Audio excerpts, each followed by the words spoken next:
ประเทศสปป.ลาวถูกเอิ้นว่าประเทศแลนด์ล็อกก็หมายความว่าภูมิสันฐานของประเทศลาวนี่บ่มีทางออกสู่ทะเล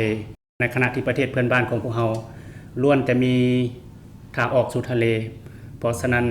ในการพัฒนาการคมนาคมการโลจิสติกต่างๆในประเทศเพื่อนบ้านเราก้าวไกลหลายแต่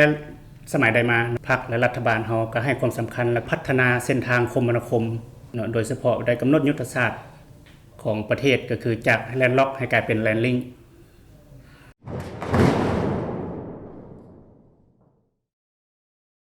บัดนี้ท่านฮู้บ่ว่าประเทศลาวเสียเปรียบทางด้านการเศรษฐกิจสังคมก็เพราะว่าประเทศเฮามีอุปสรรคหลายอย่างเกี่ยวกับด้านโลจิสติกซึ่งพวกเฮาได้เฮ็ดเวียกหนักแล้วก็ใช้จ่ายในเวียกงานโลจิสติกนี่หลายเฮ็ดให้เวียกงานการพัฒนาต่างๆซักซ่าแล้วก็มีต้นทุนที่สูงก็เพราะว่าปัจจัยทั้งหมดที่เฮา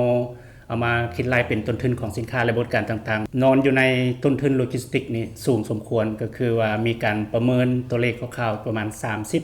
30-40% ของต้นทุนหมายความว่า 30-40% นี่จะแม่นต้นทุนสำหรับการขนส่งเฮ็ดให้พวกเรามีการพัฒนาที่ซักซ่ากว่าก็ย้อนว่าปัจจัยโลจิสติกต่อปัญหาดังกล่าวรัฐบาลก็ได้พยายามหาทางออกในการแก้ไขปัญหาเรื่องการพัฒนาระบบโลจิสติกให้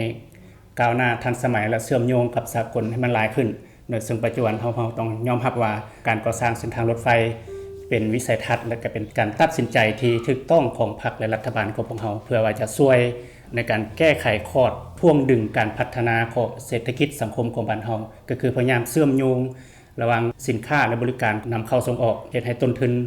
สินค้าก็ถูกลงนำเข้าก็จะถูกลงแล้วก็เวลาส่งออกก็จะมีโอกาสในการแข่งขันหลายขึ้นนี่คือเป็นที่น่าจับตามอง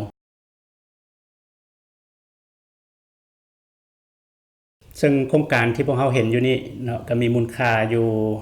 5,956 ล้านดอลลาร์หรือเกือบ 6,000 ล้านดอลลาร์สหรัฐจุดกำทุนของโครงการนี้ก็คือประมาณ35ปีข้างหน้าต่อหน้าซึ่งจะมีรถไฟที่สามารถรองรับน้ำหนักได้ถึง 3,000 ตนซึ่งจะบรรทุกสินค้าส่งออกและนำเข้าได้ในระบบรางโครงการนี้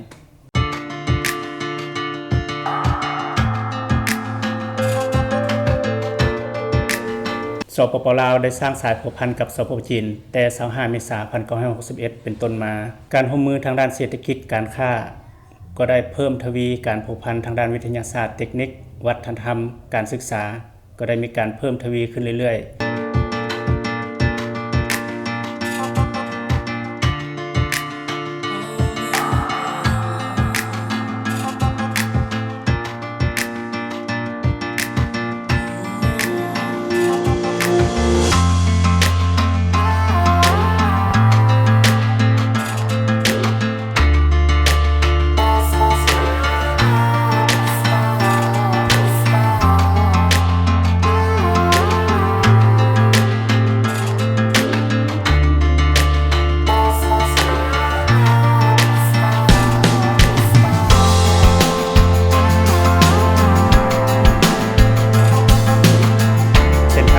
สายนี้เริ่มจากด้านสายแดนลาวจีนบ่หานบ่เต็นทางภาคเหนือของลาวผ่านแขวงหลวงน้ำทาอุดมไซหลวงพระบางแขวงเวียงจันทน์และถึงจุดหมายปลายทางที่นครหลวงเวียงจันทน์เส้นทางสายนี้ 80% แม่นเขตภูดอยภูเพียงซึ่งมีสัญญานามว่าเป็นกระดูกสันหลังของแหลมอินโดจีนเมืองพลโฮงหานครหลวงเวียงจันทน์ระยะทางยาว80กิโลเมตรเป็นเขตทงเพียงหากสร้างทางรถไฟลาวจีนสำเร็จแม้นจะสร้างประวัติศาสตร์ที่ยิ่งใหญ่แก่การคมนาคมสปป.ลาวสรุปรวมแล้วคือว่าโครงการทางรถไฟนี้เป็นขีดหมายทางด้านประวัติศาสตร์ในการร่วมมือยุทธศาสตร์หอบด้านระหว่าง2ประเทศลาวจีนและก็มีความหมายสำคัญอย่างยิ่งต่อการพัฒนาเศรษฐกิจสังคมของสปป.ลาวพร้อมนั้นก็ยังจะเปิดกว้างยกสูงระดับการร่วมมือทางด้านเศรษฐกิจการค้าการลงทุนการท่องเที่ยวและการร่วมมือด้านอื่นๆทางรถไฟประวัติศาสตร์นี้สำเร็จจะได้หยังก็คือคนลาวเขาจะได้ใช้สินค้าและบริการที่ถูกลงแล้วก็มีคุณภาพที่ดีขึ้นแล้วก็ว่องไวขึ้นทันเหตุการณ์ทันเวลาบางโครงการในซักษาเสียเวลา การก่อสร้างแทนที่จะสำเร็จตามเป้าหมายบางทีก็ซักษาเวลาเพราะโลจิสติกดังที่เราเห็นการส่งออกสินค้าของลาวก็จะสามารถแข่งขันกับเพื่อนบ้านได้ที่สำคัญสามารถประหยัดเวลาในการเดินทางจาก2มื้อมาเป็น3ชั่วโมงสมมุติเราจะเดินทางจากนครหลวงเวียงจันทร์ไปหลวงน้ำทาถ้าขับรถไปเองก็จะใช้เวลาบ่ต่ำกว่า15-16ชั่วโมงแต่ว่าเวลามีรถไฟมาแล้วจะใช้เวลาประมาณ3ชั่วโมง4ชั่วโมง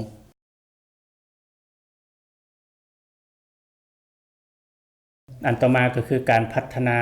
เวียกงานอสังหาริมทรัพย์ทั้งอยู่ในโครงการแล้วก็เขตใกล้เคียงอันจะเฮ็ดให้เวียกงานอสังหาริมทรัพย์มีความคึกคืนมีสีสันและแน่นอนสิ่งจะตามมาก็คือราคาอาจจะสูงขึ้นสิ่งที่เราจะได้รับอันที่3ก็คือจะมีธุรกิจที่เกิดขึ้นเช่นโรงแรมร้านอาหารร้านปลอดภาษีร้านสะดวกซื้อร้านนวดสปาสิ่งที่อำนวยความสะดวกต่างๆสร้างที่ปิ่นอ้อมเวียกงานการท่องเที่ยวและแน่นอนที่ขาดบ่ได้ก็คือสร้างในการถ่ายเทเปลี่ยนโอนสินค้าต่างๆซึ่งอันนี้ก็เป็นสิ่งที่เราจะได้จากอานุสงส์ของเส้นทางรถไฟเนื่องจากรถไฟได้ผ่านเขตภูสูงและภูเพียงหลายแห่งอันมีทิวทัศน์ธรรมชาติที่สวยสดงดงามจะเฮ็ดให้เส้นทางรถไฟจะเป็นแลนด์มาร์คใหม่ในการท่องเที่ยวซึ่งมีหลายจุดที่น่าชื่นชมและน่าพัฒนาต่อยอด